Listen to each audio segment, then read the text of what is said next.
customers, AVT customers order results, like dishes in a restaurant, and not separate ingredients.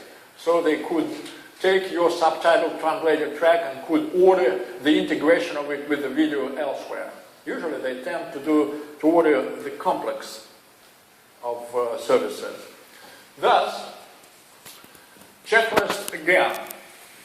You have to define what operations you are going to do in-house, and this is to be determined also in the process of a sale. Which operations can be done in-house, and thus you can cut costs. Then you have to evaluate what you gain and what you lose from by outsourcing certain operations in terms of quality, etc., etc. Then you have to understand what software is involved.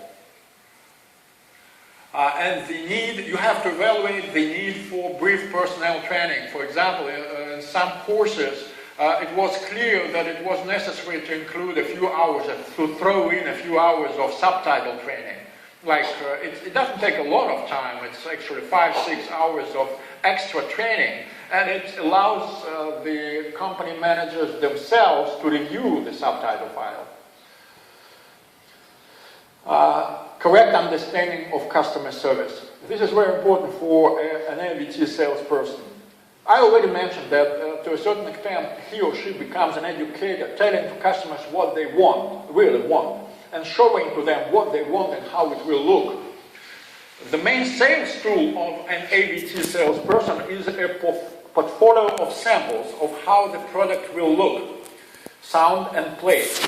But a salesperson must define the terminology. I already mentioned to you the difference. For example, in Russia you have to define whether you want dubbing or subtitling, etc., etc. Whether a client wants subtitles or credits to be translated, because, for example, in Russia they mix up the terms of subtitles and credits. These are two different workflows. There are certain physical and computational restrictions to deadlines. For example, a client hands over to you a 350 gigabyte file, which needs to be, for example, subtitled and uploaded to his YouTube account. You merely need some time to tweak it, and it may take 8-9 hours, etc., etc. So you have to explain to the customer that it cannot be done in 40 minutes. It is not your poor equipment that doesn't allow you to do that. Now, AVT customer service, how you do that? You redefine the terminology at the time of the sale and define terminology. You have to disclose workflow. You have to explain deadlines. Why these deadlines are that way.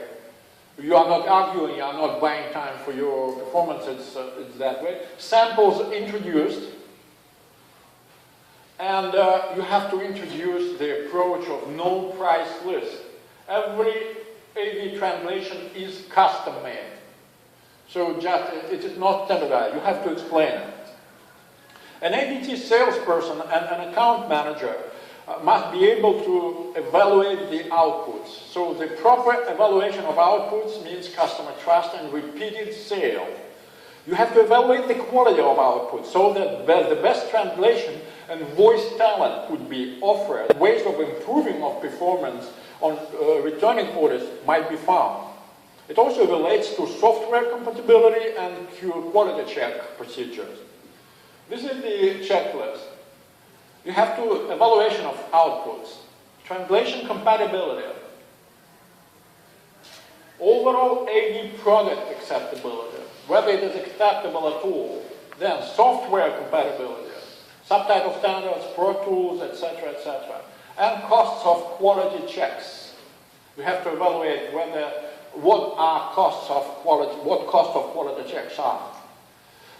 What competence we teach in our course.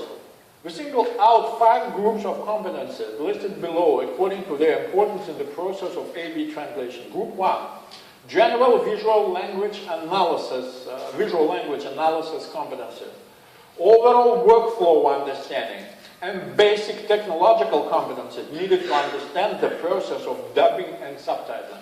Group 2, general cultural and psycho-emotional competence, necessary to ensure the fulfillment of the key requirement to the customers, to ensure the enjoyable viewing experience of the target audience. Group 3,